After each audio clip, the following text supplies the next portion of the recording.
നമ്മളിൽ പലരും വിജയത്തെ ഒരു ലക്ഷ്യമായി കാണുന്നു. ഒരു ദിവസം ഞാൻ വിജയിക്കും എന്ന് പറയാറുണ്ട്. പക്ഷെ സത്യം എന്താണെന്നറിയാമോ? വിജയം ഒരു ലക്ഷ്യമല്ല. അത് ഓരോ ദിവസവും നമ്മൾ ചെയ്യുന്ന ചെറിയ ശരിയായ തീരുമാനങ്ങളുടെ ഫലമാണ്. ഒരു വലിയ കെട്ടിടം ഒരു ദിവസം കൊണ്ട് ഉയരില്ല. ഓരോ ഇഷ്ടികയും ശരിയായ സ്ഥലത്ത് വെച്ചാണ് അത് പണിയെടുക്കുന്നത്. അതുപോലെ നമ്മുടെ ജീവിതവും ഓരോ നല്ല ശീലങ്ങളിലൂടെയും ശരിയായ തീരുമാനങ്ങളിലൂടെയും തുടർച്ചയായ പരിശ്രമത്തിലൂടെയും മാത്രമാണ് വിജയത്തിലേക്ക് എത്തുകയുള്ളൂ. ഇനി ആ വഴികാട്ടികളെക്കുറിച്ച് നമുക്ക് നോക്കാം. വ്യക്തമായ ലക്ഷ്യം ഇല്ലാതെ ഒരു യാത്രയും വിജയിക്കില്ല. ഒരു ചോദ്യം: ഒരു ഡ്രൈവറോട് നിങ്ങൾ പറഞ്ഞാൽ എവിടെയെങ്കിലും കൊണ്ടുപോ, അയാൾ എവിടേക്കാണ് കൊണ്ടുപോവുക? അറിയില്ല. കാരണം അതൊരു ലക്ഷ്യമില്ലാത്ത യാത്രയാണ്. ജീവിതവും അതുപോലെയാണ്. ലക്ഷ്യമില്ലാത്ത മനുഷ്യൻ എത്ര ഓടിയാലും എത്തേണ്ട സ്ഥലത്ത് എത്തില്ല. അതിനാൽ ആദ്യം നിങ്ങൾ നിങ്ങളോട് തന്നെ ചോദിക്കണം: ഞാൻ 5 വർഷത്തിന് ശേഷം എവിടെയാകണം? 1 വർഷത്തിന് ശേഷം എന്താകണം? ഈ മാസം ഞാൻ എന്ത് നേടണം? എഴുതി വെക്കണം. എഴുതിയ ലക്ഷ്യങ്ങൾക്ക് ഒരു പ്രത്യേക ശക്തിയുണ്ട്. മനസ്സ് അതിലേക്ക് പ്രവർത്തിക്കാൻ തുടങ്ങും. സ്വപ്നം മാത്രം പോരാ, പ്രവർത്തനം വേണം. എല്ലാവർക്കും സ്വപ്നമുണ്ട്, പക്ഷെ എല്ലാവരും വിജയിക്കുന്നില്ല. എന്തുകൊണ്ടാണ്? കാരണം സ്വപ്നം കാണുന്നവരും പ്രവർത്തിക്കുന്നവരും രണ്ട് വിഭാഗമാണ്. ഒരു വിത്ത് കയ്യിൽ പിടിച്ച് ദിവസവും നോക്കിയാൽ അത് മരമാകില്ല. മണ്ണിൽ നട്ടാലേ വളരൂ. അതുപോലെ നിങ്ങളുടെ സ്വപ്നങ്ങളും പ്രവർത്തനത്തിന്റെ മണ്ണിൽ നട്ടാലേ വിജയമാകൂ. ഒരു ദിവസം 5 മിനിറ്റ് മുന്നോട്ട് പോകുന്നതാണ് ഒരു ദിവസം 5 മണിക്കൂർ സ്വപ്നം കാണുന്നതിനേക്കാൾ വലുതായിട്ടുള്ളത്. പരാജയത്തെ പേടിക്കരുത്. നമ്മളിൽ പലരും തുടങ്ങാത്തത് പരാജയത്തെ പേടിച്ചിട്ടാണ്. ഒരുപക്ഷെ സത്യം പറയാം, പരാജയം വിജയത്തിൻ്റെ എതിരാളിയല്ല, അത് വിജയത്തിൻ്റെ അധ്യാപകനാണ്. നടക്കാൻ പഠിച്ച ഓരോ കുഞ്ഞും എത്രയോ തവണ വീണിട്ടുണ്ട്. അവൻ വീണതുകൊണ്ട് നടക്കുന്നത് നിർത്തിയോ? ഇല്ല, വീണുകൊണ്ടാണ് നടക്കാൻ പഠിച്ചത്. ജീവിതവും അതുപോലെ തന്നെയാണ്. വീഴുന്നത് തെറ്റല്ല, വീണ ശേഷം എഴുന്നേൽക്കാൻ ശ്രമിക്കണം. അതാണ് യഥാർത്ഥ വിജയം. ഇന്ന് നിങ്ങൾ പരാജയപ്പെട്ടിട്ടുണ്ടെങ്കിൽ അത് അവസാനമല്ല, ഒരു പുതിയ തുടക്കത്തിൻ്റെ ആദ്യ അധ്യായമായിരിക്കും. നിങ്ങൾ ഒരിക്കലെങ്കിലും ചിന്തിച്ചിട്ടുണ്ടോ, നമ്മുടെ ജീവിതത്തിൽ ഏറ്റവും കൂടുതൽ സമയം ചെലവഴിക്കുന്ന വ്യക്തി ആരാണ്? അച്ഛനോ അമ്മയോ ഭാര്യയോ ഭർത്താവോ സുഹൃത്തുക്കളോ മക്കളോ അല്ല, ആ വ്യക്തി നിങ്ങൾ തന്നെയാണ്. ജനനം മുതൽ മരണം വരെ ഓരോ നിമിഷവും നിങ്ങളോടൊപ്പം ജീവിക്കുന്നത് നിങ്ങൾ തന്നെയാണ്. പക്ഷെ ഒരു ചോദ്യം ചോദിക്കട്ടെ: നിങ്ങൾ നിങ്ങളെ എങ്ങനെ ട്രീറ്റ് ചെയ്യുന്നു? ഒരു സുഹൃത്ത് ഒരു തെറ്റ് ചെയ്താൽ സാരമില്ല, അടുത്ത തവണ നന്നാവും എന്ന് പറയുന്ന നമുക്ക് തന്നെ തെറ്റ് സംഭവിക്കുമ്പോൾ എനിക്കത് ചെയ്യാൻ കഴിയില്ല, അല്ലെങ്കിൽ എന്നെ ഒന്നിനും കൊള്ളില്ല, എല്ലാവരും എന്നേക്കാൾ മുന്നിലാണ്, ഇങ്ങനെയല്ലേ നമ്മൾ നമ്മളോട് തന്നെ സംസാരിക്കുന്നത്? ഒന്ന് ചിന്തിച്ചു നോക്കൂ. നമ്മുടെ ജീവിതത്തിൽ ഏറ്റവും കൂടുതൽ നെഗറ്റീവ് വാക്കുകൾ കേൾക്കുന്നത് മറ്റാരിൽ നിന്നുമല്ല, നമ്മളിൽ നിന്ന് തന്നെയാണ്.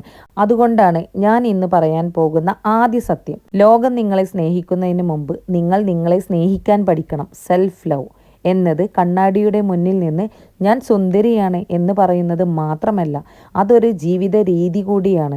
നിങ്ങളുടെ മനസ്സിന് സമാധാനം നൽകുന്ന തീരുമാനങ്ങൾ എടുക്കുക. നിങ്ങളുടെ സ്വപ്നങ്ങൾക്ക് വില കൊടുക്കുക.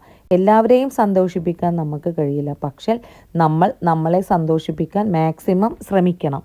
നല്ല കാര്യങ്ങൾ നടക്കുമ്പോൾ എന്തുകൊണ്ടാണ് നമ്മുടെ മനസ്സ് ആദ്യം മോശമായ കാര്യങ്ങൾ മാത്രം ചിന്തിക്കുന്നത്? എനിക്കിത് പറ്റില്ല, ഞാൻ തോറ്റുപോകും, ആളുകൾ എന്നെക്കുറിച്ച് എന്ത് ചിന്തിക്കും?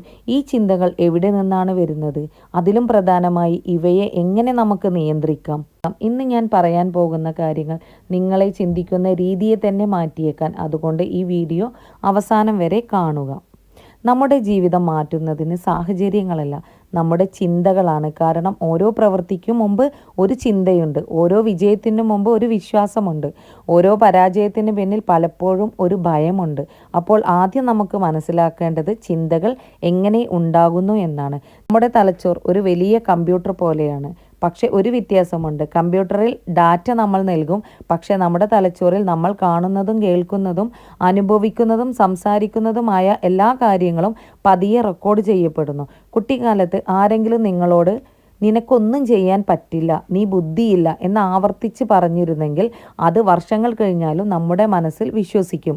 അതുകൊണ്ടാണ് പറയുന്നത്, നമ്മുടെ ഇന്നത്തെ ചിന്തകളിൽ പലതും ഇന്നലെയുടെ അനുഭവങ്ങളുടെ നിഴൽ മാത്രമാണ്. എക്സാമ്പിളായിട്ട്, ഒരു കുഞ്ഞാനയെ ചെറിയ ഒരു കയറിൽ കെട്ടിയിട്ട് അത് പലതവണ രക്ഷപ്പെടാൻ ശ്രമിച്ചു, പക്ഷെ അതിന് കഴിഞ്ഞില്ല. കുറച്ചു കാലം കഴിഞ്ഞ് അത് പിന്നെയും ശ്രമിച്ചു, പക്ഷേ അതിന് വീണ്ടും കഴിയുന്നില്ല. അപ്പോൾ ആ ശ്രമം അത് നിർത്തും. വളർന്ന് വലുതായാലും അതേ ചെറിയ കയർ മതി. കാരണം അതിനെ തടയുന്നത് കയറല്ല, അതിൻ്റെ വിശ്വാസമാണ്. നമ്മുടെ ജീവിതത്തിലും പല കയറുകളുണ്ട്. എനിക്ക് പറ്റില്ല, ഞാൻ അത്ര നല്ലവനല്ല, ഞാൻ മാറില്ല. ഇവ യാഥാർത്ഥ്യമല്ല, പഴയ വിശ്വാസങ്ങൾ മാത്രമാണ്. ഇതിനൊരു കാരണം നമ്മുടെ തലച്ചോറിൻ്റെ പ്രവർത്തനമാണ്. പണ്ട് കാലത്ത് മനുഷ്യർ കാട്ടിലായിരുന്നു ജീവിക്കുന്നത്. അപ്പോൾ ജീവൻ രക്ഷിക്കുകയാണ് ഏറ്റവും പ്രധാനം. അതുകൊണ്ട് തലച്ചോർ എപ്പോഴും അപകടം ആദ്യം ശ്രദ്ധിച്ചാൽ പരിശീലിക്കപ്പെട്ടു. ഇന്നും അതേ ശീലമാണ്. 10 പേർ നിങ്ങളെ പ്രശംസിച്ചാലും ഒരാൾ വിമർശിച്ചാലും മനസ്സ് അതാണ് പിടിച്ചു നിൽക്കുന്നത്. ഇത് നിങ്ങളുടെ തെറ്റല്ല, ഇത് തലച്ചോറിൻ്റെ ഒരു സ്വാഭാവികത മാത്രമാണ്. പക്ഷെ അതിനെ മാറ്റാൻ നമുക്ക് പഠിക്കാം. സോഷ്യൽ മീഡിയയ്ക്ക് ഒരു പരിധി നിശ്ചയിക്കുക. മറ്റുള്ളവരുടെ ജീവിതവുമായി നമ്മുടെ ജീവിതം താരതമ്യം ചെയ്യാതിരിക്കുക. അങ്ങനെ താരതമ്യം ചെയ്താൽ നമ്മുടെ മനസ്സ് പതിയെ ക്ഷീണിക്കും. നല്ല ആളുകളുമായി സമയം ചെലവഴിക്കുക. നമ്മുടെ കൂടെ നിൽക്കുന്ന ആളുകൾ നമ്മുടെ ചിന്തകളെയും സ്വാധീനിക്കും. ദിവസവും നന്ദി പറയാൻ 3 കാര്യങ്ങൾ എഴുതി വെക്കുക. നന്ദിയുള്ള മനസ്സിൽ പ്രതീക്ഷ വളരും. നിങ്ങൾക്ക് ഓരോ ചിന്തയെയും നിയന്ത്രിക്കാൻ കഴിയില്ല, പക്ഷേ ഏത് ചിന്തയെ വിശ്വസിക്കണമെന്ന് തീരുമാനിക്കാൻ നിങ്ങൾക്ക് കഴിയും. മനസ്സൊരു പൂന്തോട്ടം പോലെയാണ്. നല്ല വിത്ത് വിതച്ചാൽ നല്ല പൂക്കൾ വിരിയും. കളകൾ വളരാൻ വിട്ടാൽ പൂന്തോട്ടം നശിക്കും. അതിനാൽ ഇന്നു മുതൽ നിങ്ങളുടെ മനസ്സിൽ നല്ല ചിന്തകൾ വിതക്കാൻ തുടങ്ങുക. കാരണം നിങ്ങളുടെ ജീവിതത്തിൽ ഗുണനിലവാരം നിങ്ങളുടെ ചിന്തകളുടെ ഗുണനിലവാരത്തെ ആശ്രയിച്ചിരിക്കും. ഈ വീഡിയോ നിങ്ങൾക്ക് ഉപകാരപ്പെട്ടെങ്കിൽ ഒരു ലൈക്ക് ചെയ്യൂ, നിങ്ങളുടെ സുഹൃത്തുക്കൾക്ക് ഷെയർ ചെയ്യൂ. ഇത്തരത്തിലുള്ള ജീവിതം മാറ്റുന്ന വീഡിയോകൾക്കായി voice of Razia channel subscribe ചെയ്യാൻ മറക്കരുത്.